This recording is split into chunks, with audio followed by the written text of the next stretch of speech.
ये रेखा, तुझ्या उजव्या पायाने हे माप ओलांड आणि घरात प्रवेश कर, शोभाताई रेखाला म्हणाल्या. आणि रेखा माप ओलांडून घरात आली. गोऱ्या रंगाची, मध्य बांध्याची आणि कुरळे केस असणारी रेखा आज वधूवेशात खूपच सुंदर दिसत होती. शोभाताईंची सून म्हणून आजच रेखाने गृहप्रवेश केला होता. रेखा या घरची सून बनून स्वतःला धन्य समजत होती. ज्या दिवशी मोहित तिला बघायला आला होता त्याच दिवशी त्याच्या घरच्यांचे बोलणे ऐकून रेखा भारावून गेली होती. शोभाताई म्हणाल्या होत्या, आम्हाला 3 मुली आहेत, त्यामुळे मुलीचे सुख कशात आहे ते चांगलेच ठाऊक आहे आम्हाला. आम्ही तुमच्या मुलीला सुनेसारखे न वागवता मुलीसारखे वागवू. आमच्या 3 मुलींची लग्न झाल्याने आम्हाला मुलीची कमतरता सारखी भासते घरात. तुम्ही असे समजा की तुमची मुलगी एका घरातून दुसऱ्या घरात जाते, एका आईजवळून दुसऱ्या आईजवळ जाते. शोभाताईंचे बोलणे ऐकून रेखाच्या घरातील सगळेच खूप भारावून गेले होते. आजच्या काळात अशा सासूबाई मिळणं म्हणजे नशीबच. मोहितसुद्धा दिसायला देखणा होता. चांगली नोकरी होती. मोहितपेक्षा मोठ्या 3 बहिणी होत्या. सगळ्याच बहिणींची लग्ने झाली होती. सगळं काही व्यवस्थित बघून रेखाचं आणि मोहितचं लग्न ठरलं आणि महिनाभरातच रेखा शोभाताईंची सून बनून घरात आली सुद्धा. लग्नाच्या सगळ्या विधी पार पडल्या. पूजा, अर्चना आणि देवदर्शन सुद्धा झालं. घरातील पाहुणी मंडळी हळूहळू सगळीच निघून गेली. नवीन जोडपं जवळच असलेल्या एका थंड हवेच्या ठिकाणी 4 दिवस मधुचंद्राला जाऊन आलं. आता मात्र रेखाचा खरा संसार सुरू झाला. घरातील सगळ्यांची मने जिंकण्याचे रेखाने प्रयत्न सुरू केले होते. रेखा होती सुद्धा सगळ्याच कामात चोख. तक्रारीला कुठे जागाच ठेवायची नाही. सगळ्यांना सगळं काही हातात आणून द्यायची. 3 नंदा अधूनमधून येत राहायच्या. रेखा त्यांचा व्यवस्थित पाहुणचार करायची. शोभाताई सुद्धा तिच्याशी खूप गोड बोलायच्या.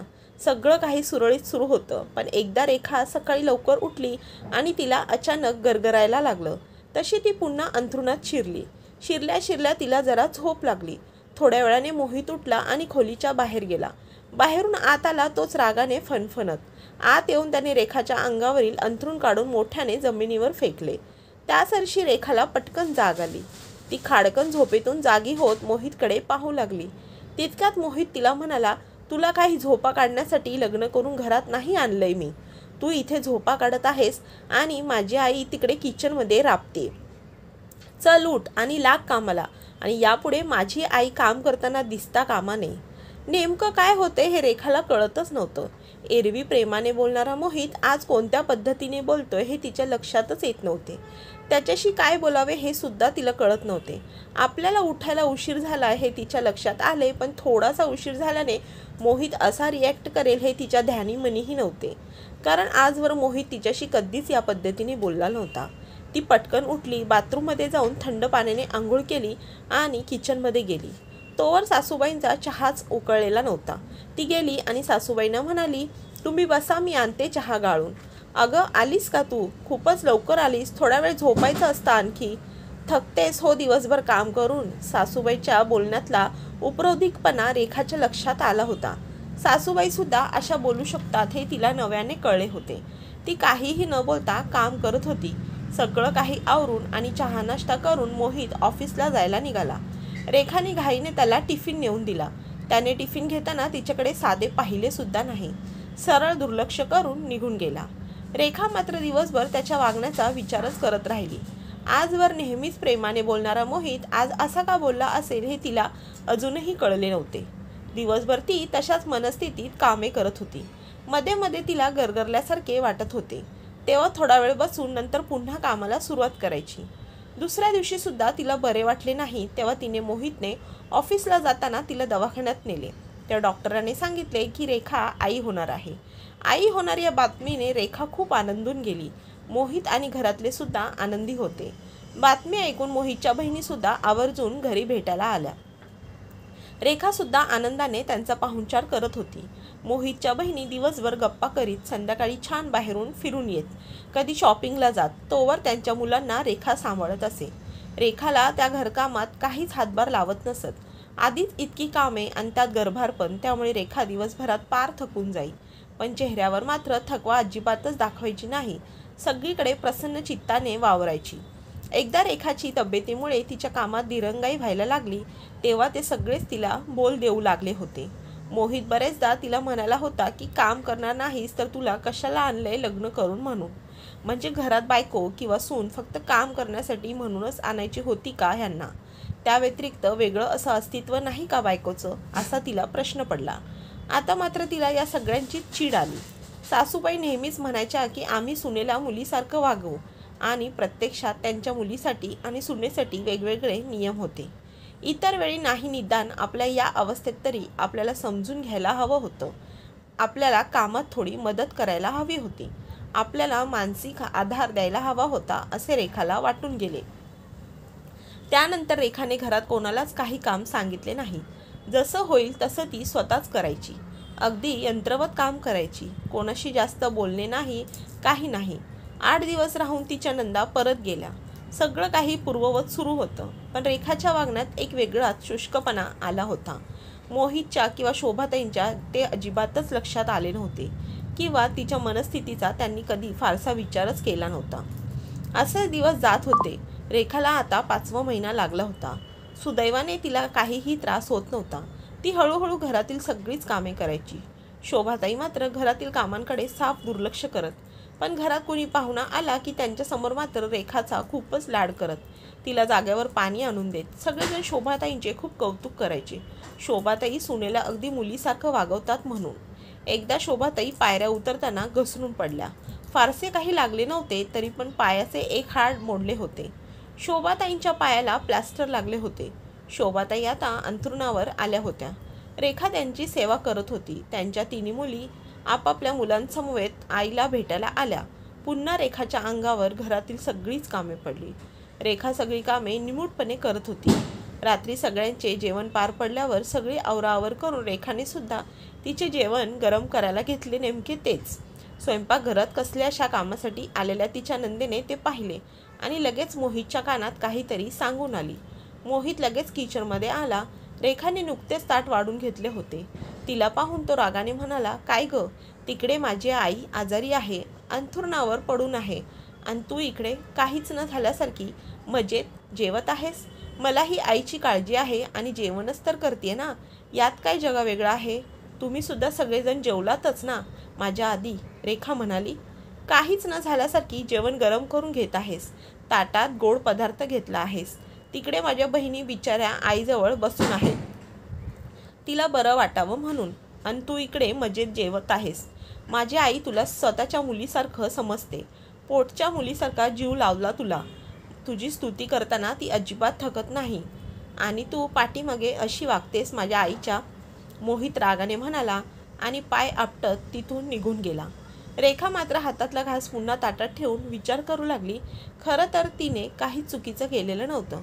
सासूबाईंना काय हवं नको ते बघून सगळ्यांचा स्वयंपाक करून सगळ्यांना जेवू घालून सगळी आवराआवर करूनच जेवायला बसली होती. या सगळ्या कामाच्या गदारोळात सासूबाई जवळ जाऊन बसायला वेळ मिळाला नव्हता इतकंच, पण ती वारंवार त्यांच्या खोलीत जाऊन काय हवं नको ते विचारत होतीच. जेवण गरम करून खाण्यात मोहितला काय गैर वाटतंय ते रेखाला कळतच नव्हते. पण हल्ली मोहित बरेचदा असं वागत होता. काही ना काहीतरी कारणे रेखाला आवश्यक वाटत होती. तिने मनात काहीतरी विचार केला आणि जेवण करायला सुरुवात केली. कारण प्रश्न फक्त तिच्या भुकेचा नव्हता तर तिच्या पोटातल्या बाळाचा सुद्धा होता. त्यामुळे मनस्थिती काहीही असली तरी स्वतःची काळजी घेणे तिच्यासाठी आवश्यक होते. दुसऱ्या दिवशी नंदा सुद्धा आरामात उठल्या. बाहेर येऊन पाहतात तर रेखा कुठेच दिसत नव्हती. त्यांना चहा आणि नाश्ता हवा होता. त्यांनी रेखाच्या खोलीत जाऊन पाहिले तर तिथे सुद्धा रेखा नव्हती. म्हणून त्यांनी रेखाबद्दल मोहितला विचारले. मोहित सुद्धा नुकताच उठला होता. रेखा कुठे आहे हे त्यालाही माहिती नव्हते. ऐन सकाळी ती दिसत नाही याचा त्याला भयंकर राग आला होता. तो सुद्धा रेखा कुठे आहे ते पाहायला लागला. त्याच्या आईच्या रूममध्ये त्याने जाऊन पाहिलं तर रेखा तिथे आईजवळ बसली होती. रेखाला आईजवळ बसलेलं पाहून त्याचा राग किंचित शांत झाला. आज ती सकाळीच उठली आणि तिच्या सासूबाईंजवळ येऊन बसली होती. सासूबाईंशी बोलू लागली होती. बराच वेळ झाला तरी रेखा आपल्या जवळच बसलेली आहे हे पाहून बाईंनाही जरा विचित्रच वाटले होते. ही इथेच बसून आहे तर घरातील कामे कधी करणार असा प्रश्न त्यांच्या मनात आला. पण नेमकं हे बोलून कसं दाखवावं हे त्यांना कळत नव्हतं. आता मोहित आला आहे तर तोच तिला घरातील कामे करायला पाठवेल म्हणून त्या निश्चिंत झाला. मोहित तिला पाहून म्हणाला, रेखा तू इथे काय करतेस? तेही इतक्या सकाळी? इथे काय करते म्हणजे काय? आईंची काळजी घ्यायला नको का इथे कोणी? त्यांना एकटं वाटू नये म्हणून आली त्यांच्याजवळ. हे ऐकून मोहित काहीच न बोलता तिथे उभा राहिला. रेखा पुढे म्हणाली, काल तुम्ही मला जाणीव करून दिली की आई माझ्यावर स्वतःच्या मुलीसारखं प्रेम करतात आणि मी सुद्धा त्यांच्या सुनेसारखी नाही तर मुलीसारखी काळजी घ्यायला हवी. पण मात्र आईंच्या जवळ बसून न राहता नुसती घरकामात गुंतून बसले होते. पण आता आणखी नाही. आता मी आईंना सोडून कुठेच नाही जाणार. त्यांना काय हवं नको त्यांची काळजी घेईन. मोहित आता काहीच बोलू शकला नाही. तो कसनुसा हसत तिथून निघून गेला. जाऊन बहिणींना सांगितली, रेखा आईजवळ बसली आहे म्हणून. आपण इथे आलेलो असताना आपली चहा नाश्त्याची सोय करायची सोडून रेखा आईजवळ जाऊन बसली याचा एव्हाना त्याच्या बहिणींना रागच आला होता. पण काहीही न बोलता त्या किचनमध्ये शिरल्या. माहेरी येऊन काम करायची आता त्यांना सवय राहिली नव्हती. त्यामुळे माहेरी आल्यावर अगदी आळसलावलगत व्हायचं त्यांना. त्यामुळे साध्या चहालाही बराच वेळ लागला त्यांना. त्यांना वाटले होते की निदान आपला चहा होईपर्यंत तरी रेखा परत येईल आणि नाश्त्याच्या तयारीला लागेल. पण आज रेखा सासूबाईंच्या खोलीतून बाहेर यायचं नावच घेत नव्हती. शेवटी तिघींनी मिळून कसा तरी नाश्ता बनवला. तिघींची मुले एकत्र जमल्याने बराच गोंधळ घालत होती. शिवाय घरात पसारासुद्धा बराच होत होता. मुलांना आवरून मुलांचा दंगा कमी होत नव्हता. नाश्ता झाल्यावर एक नणंद नाश्त्याची एक प्लेट घेऊन आईच्या खोलीत आली. तिला पाहून रेखा म्हणाली, ताई आज माझाही नाश्ता इथेच आणा म्हणजे आईंना एकटीने नाश्ता करायची गरज नाही. नंदे जरा रागानेच रेखाकडे पाहिले. पण रेखाने आज तिच्याकडे पाहण्याकडे फार साफ दुर्लक्ष केले. शेवटी नंदेने तनतनतच तिला नाश्त्याची प्लेट आणून दिली. सासूबाईसुद्धा रेखाचे आजचे विचित्र वागणे बघून हैराण झाल्या होत्या. पण रेखाने सासूबाईंकडे सुद्धा लक्ष दिले नाही. ती आरामात नाश्ता करत होती. आता मात्र जेवणाची तयारी करायची होती. रेखाच्या नंदा आता जरा जास्तच रागात होत्या. त्या तिघीही एका दमात आईच्या खोलीत गेल्या आणि रेखाला म्हणाल्या, काय ग रेखा, घरी आलेल्या पाहुण्यांचा आदर सत्कार सगळं विसरली आहेस का तू? अगं सकाळी साधा चहासुद्धा नाहीच दिला तू. आम्हाला चहा नाश्ता स्वतःच बनवून घ्यावा लागला आणि आता काही जेवण पण बनवणार नाहीस का तू? हो ना, माझ्या मुली काय आता तू घरात असताना सुद्धा स्वतः कामे करणार आहेत का? सासूबाई म्हणाला. अहो आई, असं काय बोलताय तुम्ही? तुमच्या मुली म्हणजे काय? मी पण तुम्हाला मुलगीसारखीच आहे ना. तुम्ही तर नेहमी म्हणता आणि यावेळेला सगळ्यात जास्त महत्त्वाचे तुम्हाला बरे वाटणे आहे आणि त्यासाठीच मी इथे तुमच्याजवळ बसून आहे. रेखा म्हणाली, तू इथे माझ्याजवळ बसली तर मी काय लवकर ठीक होणार आहे का? आणि तू इथे बसून राहिलीस तर घरची कामे कोण करणार? की आता माझ्या मुलींना कामानं जुंपणार आहेस तू? सासूबाई म्हणाल्या. तसं नाही आई, तुम्हाला असे बघून मला काही सुचत नाहीये. कामामध्ये मन लागत नाहीये म्हणून इथे बसलेली आहे. आणि ताई इथे बसल्या तर तुम्हाला बरं वाटतं ना, म्हणूनच मी पण तुमच्याजवळ येऊन बसली आहे. आणि मी रोज स्वयंपाक करतेच ना. आता ताईंनी घरची कामे केली काय किंवा नाही केली काय फरक पडतो? शेवटी तुम्हाला सगळ्या सारख्याच. रेखा निष्काळजीपणे म्हणाली. म्हण तू आता माझ्या मुलींसोबत स्पर्धा करणार आहेस का? तुला सगळ्यांसमोर मुलगी म्हणून काय वागवते तर खरंच माझ्या मुलीची जागा घेणार आहेस का तू? तू सून आहेस आणि शेवटपर्यंत सूनच राहशील. तू इथे माझ्या डोक्यावर बसल्यापेक्षा घरची कामे कर, त्यानेच मला जास्त बरं वाटेल. जा आणि जाऊन स्वयंपाक कर, सासूबाई म्हणाली. तुम्ही इथे अशा आजारी असताना आम्हा सगळ्यांना जेवण जाणार का? मी तर म्हणते राहू दे स्वयंपाक वगैरे, नाहीतरी नाश्ता झाला आहेच ना. मला तर बाई तुम्हाला असं पाहून अजिबात भूक लागणार नाही. रेखा पुन्हा धीटपणे म्हणाली. आईला लागलं म्हणून काय आम्हाला भूक लागणे बंद होणार आहे का? की आम्ही जेवण करू नये असे तुला वाटते? आम्ही उपाशी राहिल्याने आई काय लवकर बरी होणार आहे का? मोठी नणंद म्हणाली. नंदेने असे बोलताच रेखाने दारात उभा असलेल्या मोहितकडे पाहिले. तिने त्याच्याकडे पाहताच तो खजील झाला. आपण का रेखाशी चुकीचं वागलो याचे त्याला आता खूप वाईट वाटले होते. रेखा गर्भारपणात असून घरातील सगळीच कामे सांभाळत आहे, कसलीही तक्रार करत नाहीये. उलट आपण तिला जास्तच राबवून घेतो सुद्धा. आधी त्या सगळ्यांना घालून नंतरच ती जेवत होती. खरं तर या अवस्थेत सगळ्यात आधी तिने जेवायला हवे होते. पण आईवर आपले किती प्रेम आहे हे दाखवायच्या नादात आपण कधी इतके वाईट वागून गेलो त्याचे त्यालाही कळत नव्हते. तो रेखाजवळ आला आणि तिला म्हणाला, रेखा मला माफ कर. मी मागच्या काही दिवसांपासून तुझ्याशी खूपच वाईट वागतो आहे. काल तर मी कहरच केला. तुझ्या या अवस्थेतही तुला तुझ्या जेवणावरून बोललो. माझ्याच्याने खरंच चूक झाली. मी असाही वागू शकतो याची मलाच लाज वाटते. आता मात्र ज्या नंदेने मोहितच्या कानात येऊन रेखाच्या जेवण गरम करण्याबद्दल सांगितले होते ती सुद्धा खजील झाली. रेखा मोहितला म्हणाली, तुम्हाला तुमची चूक कळली यातच सगळं आलं. तुम्ही माफी नका मागू माझी. फक्त एवढंच लक्षात ठेवा की काहीही झालं तरी घरातील सून मुलीची जागा नाही घेऊ शकत. मुलींसाठी आणि सुनेसाठी वेगळा न्याय असतो. मी सुद्धा मुलींसारखे उशिरा उठून सगळी कामे सोडून आईजवळ बसून राहिली तर घरातील कामे होणार नाही. मलाही आईची काळजी आहे आणि म्हणून अधिक काळजीने घरातील जबाबदाऱ्या सांभाळते आहे. कारण सध्या तरी माझ्या हातात फक्त तेच आहे आणि अशा परिस्थितीत मी थकते. मला सुद्धा मध्ये आरामाची आणि वेळेवर जेवणाची गरज आहे. कारण ते माझ्या बाळासाठी योग्य आहे आणि मी सगळ्या जबाबदाऱ्या योग्यपणे निभावण्याचा पूर्ण प्रयत्न करते. पण या सगळ्यात तुम्ही कोणीच मला हातभार लावत नाही याचे मात्र मला खूप वाईट वाटतं. या अवस्थेत मला तुमच्या सहकार्याची, तुमच्या आधाराची गरज आहे हे कोणालाच जाणवत नाही. आता मात्र मोहितसह त्याच्या आईला आणि बहिणीलाही आपल्या वागण्याचे खूप वाईट वाटले. सगळेच आपल्या वागण्यावर खजील होते. सासूबाई रेखाला म्हणाल्या, मला माफ कर पोरी. लग्नाच्या आधी तुला शब्द दिला होता मुलीसारखं सांभाळेन म्हणून, आणि मुलीसारखं तर सोड, साधं घरातल्या एका व्यक्तीप्रमाणे सुद्धा नाही सांभाळलं मी तुला. सतत आमच्यापेक्षा कमी समजलं. तुला जणू इथे काम करण्यासाठी आणलंय अशी वागणूक दिली. खूप चुकलं माझं. आम्हाला पण माफ कर. आमचं सुद्धा खूप चुकलं ग. इथे आलो की आम्ही नुसत्या फरमाईशी करायचो. मुलांना तुझ्या भरोशावर सोडून आम्ही मात्र आमच्यातच गुंग असायचो. घरी आम्हाला एक मुलाला सांभाळणे कठीण जाते आणि तू मात्र सगळ्या मुलांना एकत्रच सांभाळायचीस आणि अशा वेळी तर आणि कायम तुझ्या मदतीला असायचो हवं होतं. पण इथे सुद्धा आम्ही आमच्यातच गुंग होतो. मोठ्या नणंदबाई म्हणाल्या, जाऊ द्या, तुम्हाला तुमची चूक कळली ना यातच सगळं आलं. माझ्या मनात कोणाबद्दलही राग नाही. फक्त तुम्हाला समजावं म्हणून मी आज अशी वागले. तुम्हाला वाईट वाटले असेल तर खरंच सॉरी. आणि आता येते मी.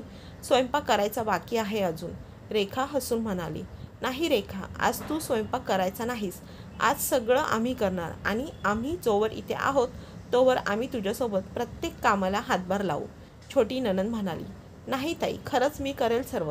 रेखा म्हणाली, करू दे त्यांना. आपण सासू सुना छानपैकी बसून गप्पा मारू. आपल्या हातून बरेच आनंदाचे क्षण सुटून गेलेत, पण यापुढे त्या क्षणांना होईल तसे जगून घेऊ. आई आणि मुलगी होऊ शकलो नाही तरीही सासू आणि सून म्हणून एकमेकींना समजून घेऊ. एकमेकींचा भक्कम आधार होऊ, तिच्या सासूबाई म्हणाल्या. त्यासरशी रेखाच्या डोळ्यात पाणी दाटून आले. त्यानंतर दोघी सासू सुना बराच वेळ गोष्टींमध्ये रमल्या होत्या. मोहित आणि त्याच्या बहिणी भरलेल्या डोळ्याने त्यांच्याकडे पाहत होत्या.